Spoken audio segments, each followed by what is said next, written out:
धरती TV news से shift in charge Imran तुनिया जे भाउ अदनान तुनिया जी रूह के सवा पहुंचाइण लाइ धरती टीवी हेड ऑफिस में क़ुरान ख़ानी कराई वई।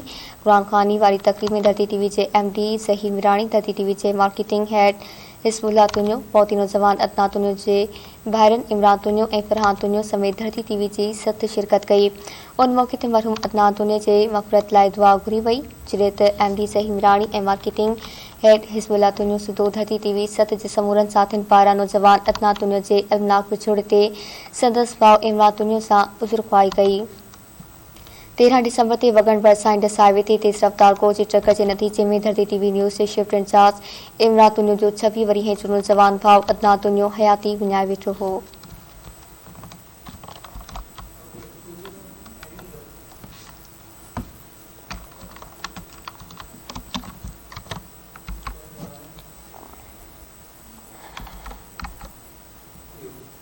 नाज़रीन से गॾु बुलेटिन पेज ॿुधाइण ते पहुतो वधीक ख़बरनि जी अपडेट्स जे लाइ ॾिसंदा रहो धरती टीवी न्यूज़।